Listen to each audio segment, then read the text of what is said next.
J'ai trouvé cette usine d'ocre en ruine. Le soleil tapait sur les vestiges rouges de ces anciennes usines et j'ai tout de suite vu mes lustres en cristal au milieu.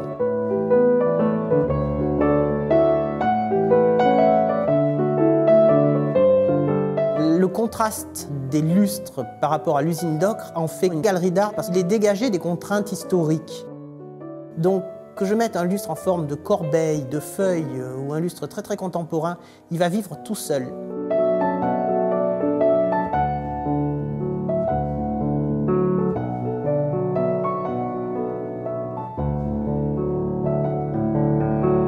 Un point fort de l'ouverture de cet atelier, il y a maintenant une dizaine d'années, c'est le Palais Garnier. Et ça a été pour moi une vraie marque de confiance à notre nouvel atelier de pouvoir accueillir 10 immenses lustres qui pesaient chacun 750 kg et qui sont aussi célèbres et aussi bien faits et aussi bien dessinés que ceux du Palais Garnier. La photo que j'ai derrière moi, c'est la photo du lustre de l'Opéra de Monte-Carlo. Ce qui est amusant, c'est que le lustre est 1,5 fois la taille de cette photo. Avec ça et l'expérience du Grand Foyer de l'Opéra de Paris, nous avons refabriqué ce lustre. Nous sommes garants d'un métier, le métier de bronzier d'art, qui est un métier qui existe depuis très longtemps. Et nous refabriquons ou restaurons des lustres qui ont été signés par des maîtres. Nous avons énormément de chance de restaurer les produits authentiques de ces grands maîtres. Les compagnons qui travaillent avec moi sont souvent issus des écoles d'art.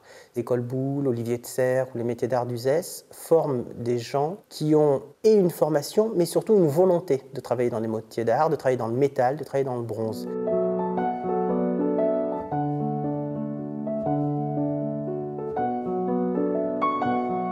Ce qui est merveilleux dans cette entreprise, c'est que c'est une vraie chaîne.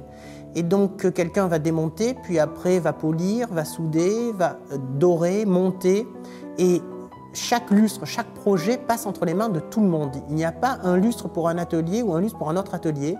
Tout le monde est très polyvalent. En même temps, tout le monde a une spécialité et cette spécialité, on en a besoin pour tous les lustres.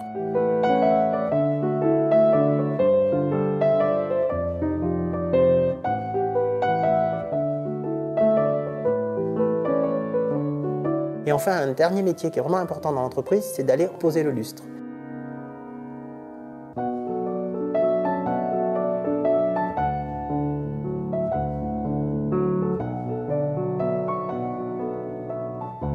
Nous travaillons sur énormément de détails, comme la suspente du lustre, comme l'éclairage, l'intensité, l'ambiance. Et moi, j'aime à ne pas assortir le lustre à l'espace, mais assortir le lustre au goût des gens qui vont vivre dans l'espace. On a pris des mesures en termes de couleur, en termes d'intensité, et on s'est dit il faut que les gens, quand ils allument un lustre de chez nous, aient une ambiance chandelle. Les premiers clients de ces bougies ont été les monuments historiques, notamment la Galerie des Glaces du château de Versailles. En tout cas, je ne mettrai pas sur le marché des lustres dont la lumière ne me correspond pas et ne me va pas, parce que ça gâche et le lustre et l'ambiance de la pièce. Et ça, je ne veux pas être responsable de ça. La création de lustres contemporains a toujours été gérée en même temps que les rééditions d'anciens. Aujourd'hui, nos créations sont en cristal de roche. Je trouve que ce sont des luminaires qui s'adaptent et qui vont excessivement bien dans les architectures contemporaines ou dans les architectures plus minimalistes. Il m'arrive de temps en temps d'être surpris à tel point un lustre contemporain de Mathieu Lustrerie va très bien dans un endroit ancien et authentique. Et donc on est toujours très fiers du fait que des clients détournent encore plus nos lustres que nous les aurions détournés à l'origine. Ce nouveau bâtiment, en fait, on l'a construit pour présenter ma collection. Aujourd'hui, on a une collection ancienne de lustres chez Mathieu Lustrerie d'à peu près 200-250 pièces. J'avais envie de la voir, cette collection, j'avais envie de la comparer, j'avais envie de les mettre ensemble. Je crois qu'il y a une image de passion, que ce soit de la restauration, du contemporain ou de la réédition d'anciens, c'est ce qui anime toute l'équipe. Faire toujours de notre mieux.